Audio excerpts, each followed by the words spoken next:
So, dear students, good morning to all of you. Today is the lecture number 6 for class 11th. दोस्तों, अगर आप बच्चों को मेरी वीडियो अच्छी लगती है तो आप लाइक और सब्सक्राइब आप जरूर करिए. दोस्तों, इन द लेक्चर नंबर 5 मैंने आपको एक क्वेश्चन दिया था करने के लिए. कन्वर्ट 1 जूल इनटू अर्ग. कन्वर्ट 1 जूल इनटू अर्ग बाय डायमेंशनली. तो बेटे आपको ये समझ लेना है बेटे, जूल जो होती है बेटे, जो यूनिट होती है वो वर्ग की होती है. तो डायमेंशनल फार्मूला जो हमारे पास जो डायमेंशनल फार्मूला है वर्ग का, वो है बेटा हमारे पास ml² t -2. अब बेटा जो जूल होती है ना, जो जूल है वो वर्ग की यूनिट m के s सिस्टम में होती है, और जो अर्ग होती है वो यूनिट CGS सिस्टम में होती है. और जो 1 जूल होता है वो न्यूटन इंटू मीटर होता है, और जो 1 अर्ग होता है न्यूटन की यूनिट CGS सिस्टम में डाइन होती है, और मीटर की यूनिट सेंटीमीटर में होती है. तो इस तरह से बेटा आप ये समझिए बेटा, मुझे 1 जूल जो m के सिस्टम की यूनिट है वो अर्ग में भी CGS सिस्टम में कन्वर्ट करनी है बाय द मेथड डायमेंशनली. तो बेटा यहां पर जो n1 की वैल्यू है वो मेरे पास 1 है, करेक्ट. और जो m1 है वो मेरे पास kg में है, क्योंकि जो सिस्टम मेरे पास किस में है वो SI सिस्टम MKS में है. और जो L1 है वो किस में है मेरे पास, वो मीटर में है. और जो T1 है हमारे पास वो मेरे पास सेकंड में है.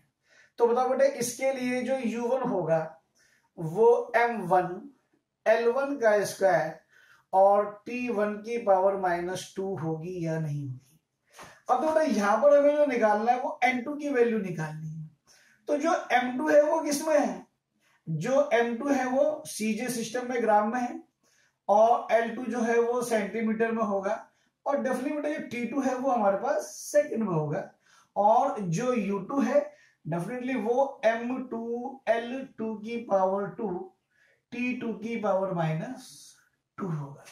तो we use the formula n1 u1 is equal to n2 u2. तो what is the value of n1? 1 into m1 L1 square and T1 की पावर -2, करेक्ट. और n2 की वैल्यू हमें निकालनी है.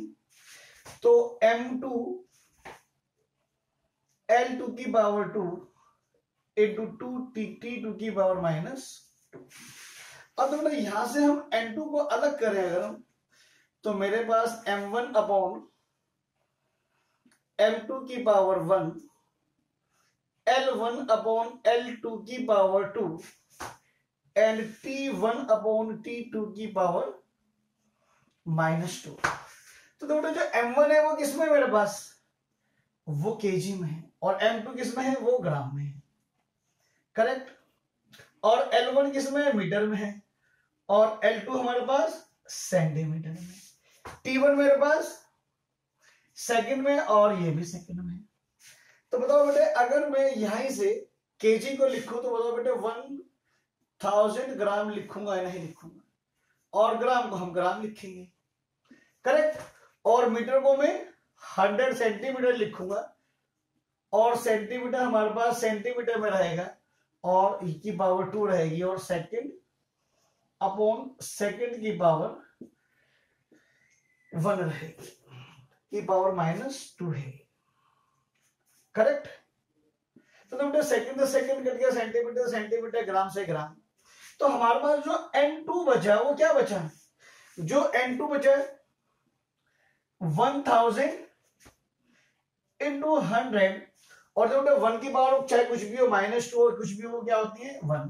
तो बेटा इस तरह से हमारे पास n2 की वैल्यू, अगर मैं इसको यहां से हल देता हूं तो जो n2 की वैल्यू आई बेटा क्या आई मेरे पास 10 की पावर 5 अर्ग. तो और 1 अर्ग क्या होती है बेटा वो मैंने सब आपको यहां पर सब लिखा हुआ है. तो ये हमारे पास ये इसका आंसर है, करेक्ट. एक क्वेश्चन आपके पास बेटा ये हो गया, और क्वेश्चन मैं आपको करवा देता हूं थोड़ा सा और. इट्स आंसर इज 10 की पावर 5 अर्ग।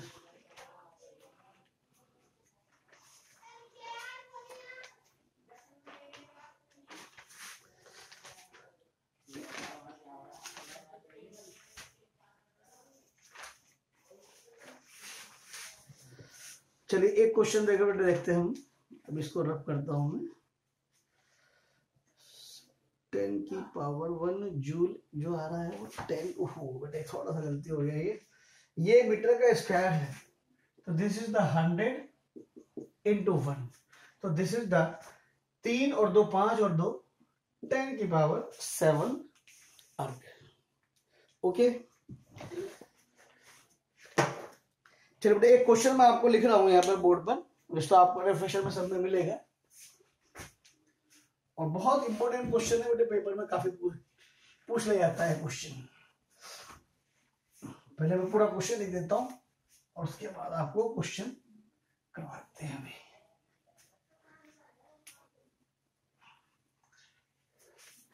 तो बेटा क्वेश्चन है हमें,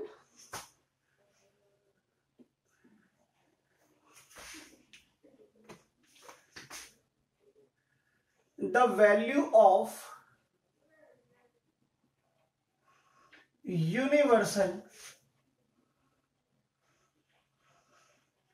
gravitational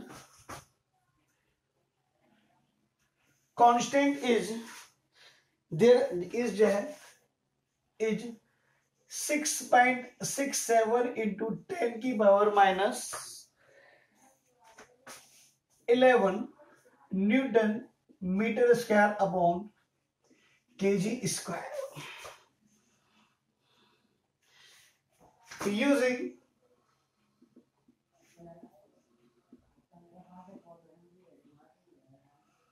डायमेंशनल मेथड का यूज कर कैलकुलेट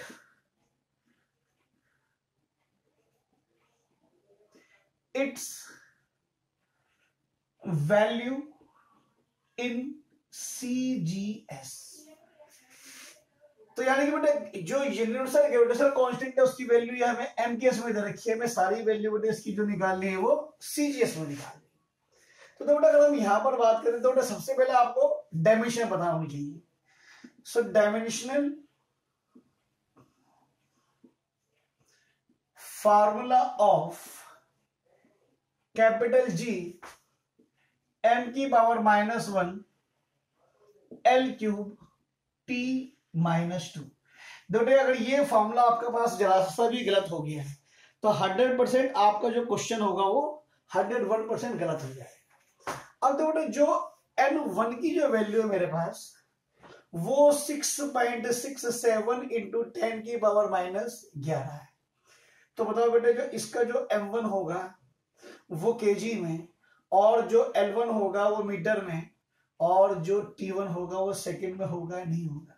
तो बताओ इसके लिए जो U1 हो जाएगा इसको बेटे मैं M1 की पावर -1 L1 की पावर 3 और T1 की पावर -2 लिख सकता हूं। और N2 ये हमें निकालना है, लेकिन इसके लिए जो M2 होगा वो ग्राम में होगा, और जो L2 होगा वो सेंटीमीटर में होगा, और जो T2 होगा वो आपके पास सेकंड में होगा। तो इस तरह से बेटे जो U2 हो गया हमारे पास, बताओ बेटे इसको हम M2 की पावर -1 L2 की पावर 3 और T2 की पावर -2 लिख सकते हैं। Now we use the relation N1U1 is equal to N2U2।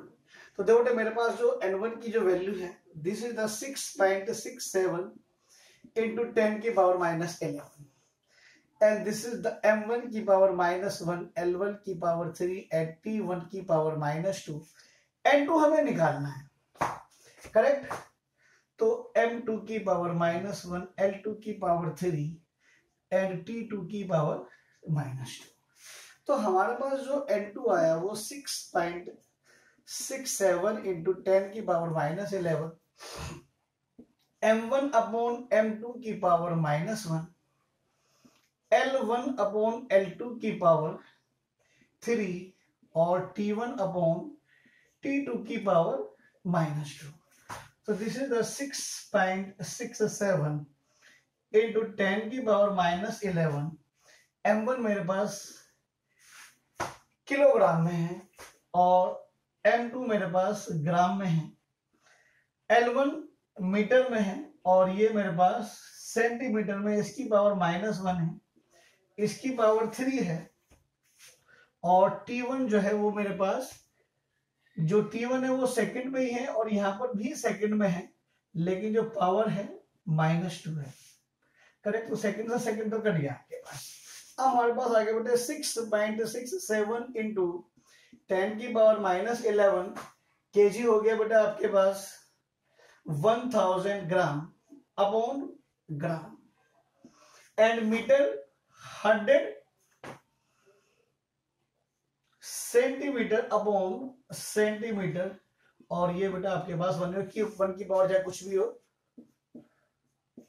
तो बेटा आपके पास जो हुआ 6.67 इंटू 10 की पावर -11, तो ये तो हो गया आपके पास 1000। अब ये आपके पास जो है, बल्कि ये बेटा आपके पास ये पावर -1 में है, तो ये आ गया बेटा आपके पास 1/1000। ओके, एंड 100 सेंटीमीटर ये है आपके पास क्यूब, तो this is the 100 into 100 into 100, 1 2 3 1 2 3 1 2 3 10 की पावर 3, 10 की पावर 3 में से -11 किया है, तो it's answer is the 6.67 into 10 की पावर -8। न्यूटन की जगह आएगा डाइन, मीटर की जगह आएगा सेंटीमीटर स्क्वायर और केजी की जगह आएगा gram square. This is the answer of the N2। बिल्कुल करेक्ट आंसर आ गया बेटे। एक क्वेश्चन और करवाना है आप लोगों को मुझे, बड़ा इंपॉर्टेंट क्वेश्चन है।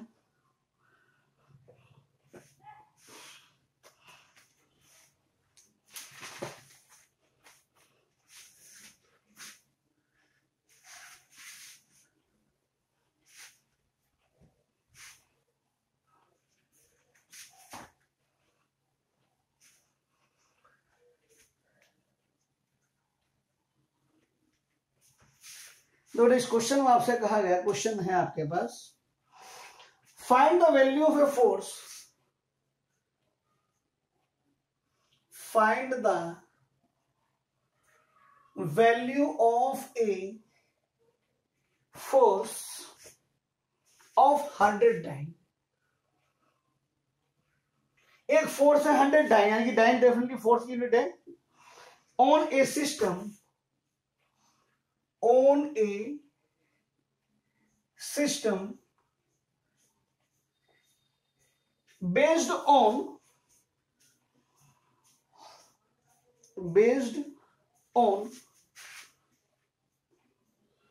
meter, kilogram and minute as a fundamental units. अब थोड़ा ये जो क्वेश्चन है थोड़ा सा है सेम क्वेश्चन, वही समझिए आप, यानी कि जो फोर्स है, सबसे पहले फोर्स की जो डायमेंशन फॉर्मूला होता है MLT-2, तो dyne is the unit of force in CGS system. तो जो मेरे पास जो N1 की वैल्यू वो 100 है, तो इसमें ये जो वैल्यू है, जो यूनिट है ये सीजीएस में है, तो बताओ बेटे जो M1 होगा वो मेरे पास ग्राम में हुआ है नहीं हुआ, तो बताओ इसी प्रकार से जो L1 होगा वो सेंटीमीटर में होगा, तो जो T1 होगा, T1 तो बेटे सेकंड में ही होता है। अब तो बेटे N2 मुझे निकालना है, लेकिन ये जो N2 निकालना है इसके लिए जो यूनिट रखनी है, length unit metre, mass unit kg और टाइम यूनिट मीटर में रखनी है। इट मींस जो M2 हुआ वो बेटे केजी में हुआ है नहीं हुआ, और जो L2 हुआ वो मेरे पास मीटर में हुआ, तो बताओ बेटे जो T2 हुआ वो मेरे पास मिनट में हुआ है नहीं हुआ। तो अब अगर हम U1 की वैल्यू देखते हैं, तो U1 क्या हुआ आपके पास M1 L1 T1 की पावर -2, करेक्ट, और जो U2 हुआ वो आपके पास हुआ M2 L2 एंड T2 की power -2. Okay, now we use the formula N1 U1 is equal to N2 U2. What is the value of N1? 100. And U1 M1 L1 T1 की power -2, N2 मुझे निकालना है, तो this is the M2 L2 T2 की power -2. तो जो N2 हुआ वो 100 हुआ, M1 अपॉन M2 की पावर 1 हो गई, L1 अपॉन L2 की पावर 1 हो गई, और T1 अपॉन T2 की पावर -2 हो गई. अब देखो जो हमारे पास जो M1 है वो मेरे पास ग्राम में है, और जो M2 है वो मेरे पास केजी में है. करेक्ट. जो L1 है वो मेरे पास सेंटीमीटर में है, और जो L2 है वो मेरे पास मीटर में है. T1 यहां पर सेकंड में है, और यहां पर टाइम मेरे पास मिनट में है. करेक्ट. तो ये की पावर आपके पास -2 हो गई. अब देखो आपको यूनिट करोगे, चाहे तो आप देखो यहां पर हमें यूनिट से यूनिट सब कटनी है बस. अब देखो अगर मैं ग्राम को केजी में बनाऊं तो 1 kg is equal to 1000 gram, तो 1 ग्राम इज इक्वल टू 10 की power -3 kg. Okay. 1 centimetre is equal to 10 की पावर -2 मीटर. अब देखो 1 minute is equal to 60 second, तो 1 second is equal to 1/60 minute. यानी कि अगर सेकेंड को मैं मिनट में बोलूंगा तो 1/60 मिनट अपॉन मिनट की पावर -2. तो बताओ बेटे, यहां पर मैं लिख सकता हूं 100 इंटू 10 की पावर माइनस, क्योंकि बेटे इसकी पावर 1 है, इसकी पावर 1 है, लेकिन इसकी पावर -2 है. तो दिस इज द 10 की power -2 and this is the 60. अब ये पावर -2 है, तो ये गया आपके पास ऊपर. तो बताओ बेटे 60 इंटू 60 हो जाएगा क्या? तो देखो बेटे 1 2 इस तो कट गया आपके पास. करेक्ट. और ये 10 की पावर 2 है, और ये 10 की पावर -3 है. ठीक है ना. तो ये क्या बच गया मेरे पास? 10 की पावर -1 और 6 36. तो आंसर क्या है बेटा आपके पास? N2 जो आ गया वो 3.6 यूनिट. 3.6 यूनिट लिख लीजिए. ठीक है ना. ये आपके पास बेटा इसका आंसर है. ओके.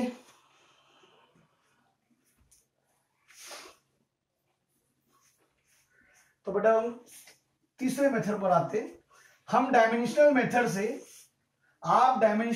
से आप किसी भी फॉर्मूले को डिराइव कर सकते हैं. By using the dimensional method we can derive any formula if we don't know what is the formula. अगर हमें फॉर्मूला नहीं पता है, फिर भी हम डायमेंशनल मेथड की हेल्प से किसी भी फॉर्मूले को निकाल सकते हैं. लेकिन उस फॉर्मूले के अंदर अगर कांस्टेंट वैल्यू होगी तो कांस्टेंट वैल्यू हम कभी नहीं निकाल सकते, क्योंकि डायमेंशनल फॉर्मूला जो होता है वो कांस्टेंट के बेस पर नहीं होता है. कांस्टेंट की कोई डायमेंशनल फॉर्मूला नहीं होता. अगर हमें किसी भी फॉर्मूले में सिर्फ ये पता है, कि ये फॉर्मूला इन वेरिएबल के ऊपर डिपेंड करता है, तो definitely we can derive that formula by using the dimensional method. तो हमारे पास जो हेडिंग होगा टू डिराइव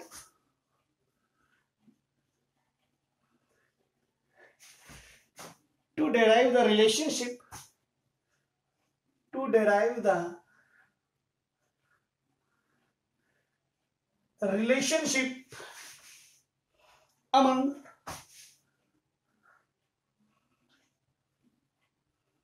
physical quantity. यानी कि बेटा हमें फॉर्मूला डिराइव करना है किसी फिजिकल क्वांटिटी के बीच में. तो बेटा एक फॉर्मूला होता है सेंटीमीटर फोर्स का. मैं आपको पहले बता रहा हूं, जो सेंटीमीटर फोर्स का जो फॉर्मूला होता है वो mv²/r होता है. This is the formula of centripetal force. Okay. अब ये जो फॉर्मूला आपके पास F = mv², तो यहीं से बेटा मैं एक क्वेश्चन बनाता हूं, मैं देखो आपके लिए। The centripetal force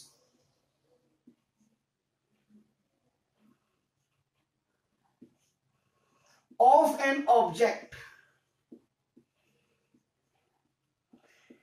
depends on its radius,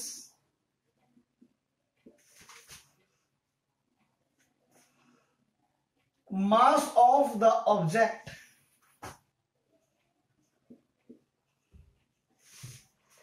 and velocity in circular path.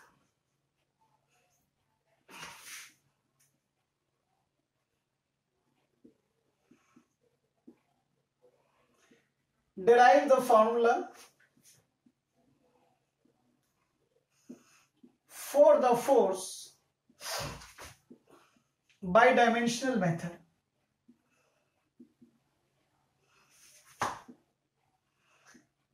बेटा आराम से समझिए, 100% समझ में आएगा। यानी कि मुझे बेटे ये फॉर्मूला मैंने आपको बता दिया, फॉर्मूला है। अब आप समझिए बेटे ये फॉर्मूला हमें नहीं पता कि ये फॉर्मूला क्या है, बस मुझे ये पता है कि सेंटीमीटर फोर्स जो होती है वो 3 वेरिएबल के ऊपर डिपेंड है। कौन कौन से? ऑब्जेक्ट के मास के ऊपर, जो भी बात, जो मान लो ये आपके पास एक स्टोन है और ये स्टोन जो है इस आर रेडियस पे वो आपके पास इधर से इधर घूम रहा है, तो इसका मास m है, इसका रेडियस r है, करेक्ट। m हो गया, r हो गया, और इसके पास कोई वेलोसिटी आपके पास ये v हो गई। तो यानी कि जो सेंटीमीटर फोर्स है वो 3 चीजों के ऊपर डिपेंड करती है, radius of the circular path, mass of the object and velocity of the object. अब मुझे इसके लिए सेंटीमीटर फोर्स का फॉर्मूला डायमेंशनल मेथड से डिराइव करना है। तो मेथड क्या होता है? सॉल्यूशन, ठीक है ना। अब आप इसका जो सॉल्यूशन होगा वो किस तरह से होगा आपके पास। अब मान लिया बेटे जो फोर्स है, हमें नहीं पता बेटे फॉर्मूला क्या, हमें ये तो बताया बेटे कि ये जो फोर्स है 3 चीज के ऊपर डिपेंड है। फोर्स इज डिपेंड्स अपॉन किस के ऊपर? Force is proportional to the M, velocity,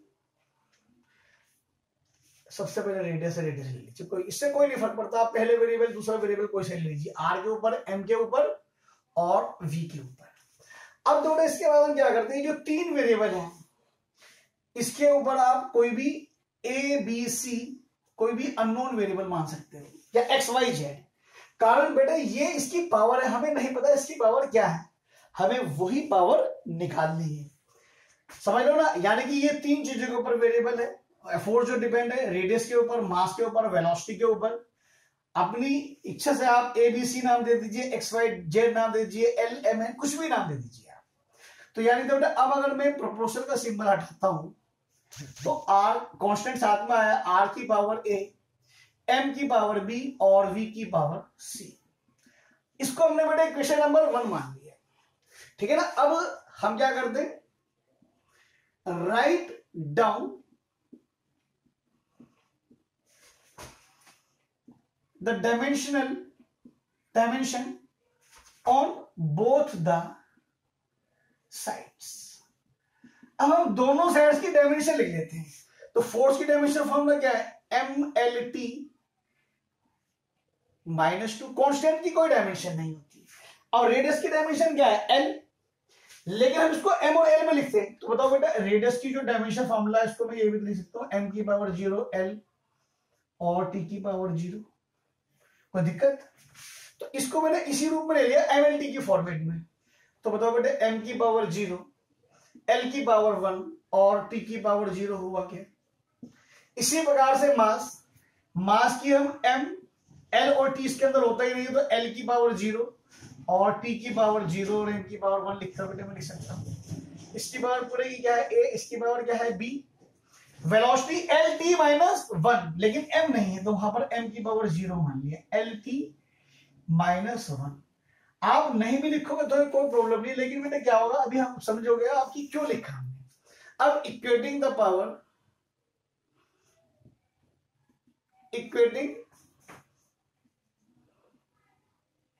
power of M, L and T on both the हमने m की पावर, l की पावर और t की पावर को दोनों के दोनों तरफ से अलग कर दिए। तो यहां पर m की पावर क्या है 1, 4m। So 1 is equal to 0 की power 0 into a 0 plus b and plus 0। तो what is the value of b? b is equal to 1 and for l 1 is equal to a, 1 into a, 0 into b 0, 1 into c, c, यानी कि जो a plus c की जो value आई वो 1 आई। And for t की power क्या है माइनस का 2 is equal to a, t की पावर तो यहां पर 0 है, 0 प्लस 0 एंड माइनस c। तो देखो बेटे जो माइनस का 2 हुआ वो माइनस का c हुआ, तो c की वैल्यू क्या आ गई मेरे पास 2। अब इस c की वैल्यू को अगर मैं यहां पुट करता हूं तो a plus 2 is equal to 1। So a की वैल्यू माइनस की 1 आई या नहीं आई? करेक्ट। अब हम क्या काम करते हैं बेटे, अब आपको जो a, b और जो c की वैल्यू निकली है वो सभी वैल्यू आप इक्वेशन नंबर 1 में पुट कर दीजिए। फ्रॉम इक्वेशन 1 तो जो f है कि r की पावर क्या है -1, a की वैल्यू क्या है -1, r की पावर -1, m की पावर b की वैल्यू क्या है मेरे पास 1, तो m की पावर 1 एंड v की power c। What is the value of c? 2। तो बताओ क्या बेटे इस फॉर्मूले को मैं f is equal to k mv square upon r नहीं लिख सकता? अगर इफ कांस्टेंट k की वैल्यू को अगर मैं 1 लेता हूं तो बताओ f is equal to mv square upon r का फॉर्मूला डिराइव हो गया क्या? तो ये फॉर्मूला बेटा आपके पास निकल गया है बाय द डायमेंशनल मेथड। तो वास्तव में एक सेकंड बेटा, तो वास्तव में हुआ क्या बेटे, यानी कि सिर्फ अगर हमें डायमेंशनल मेथड में सिर्फ ये बताया कि एक फॉर्मूला किन किन वेरिएबल के ऊपर डिपेंड है तो हम डायमेंशनल मेथड से उसका फॉर्मूला निकाल सकते हैं। फिर से समझ लिया शुरू से, बेटे ये जो सेंटीमीटर फोर्स थी वो रेडियस मास और वेलोसिटी के ऊपर डिपेंड थी। आर के ऊपर मैंने ए बी सी, वास्तव में इन्हीं की पावर मुझे निकालनी, किस तरह से प्रोपोर्शनल सिंबल हटाकर कांस्टेंट लिखा, इक्वेशन नंबर 1 बनाया, दोनों तरफ की डायमेंशन लिखी हमने एम एल टी की फॉर्मेट में सब डायमेंशन लिख दी। इसके बाद हम इक्वेट करते हैं पावर को एम एल टी को। तो वास्तव में जब आप एम एल टी की पावर को अगर आप सही तरह से इक्वेट करोगे तो 100% जो कांस्टेंट है ए बी एंड सी उसकी वैल्यूज आपको पता लग जाएगी, और वो वैल्यूज हमें यहां रखनी है। उसकी वैल्यू रखने के बाद 100% you will get your original formula. Okay, तो बेटा आपका लेक्चर यहीं तक। नेक्स्ट लेक्चर में आपको वीडियो अच्छी लगी तो आप जरूर उसको सब्सक्राइब करिए, लाइक करिए। Okay, thank you.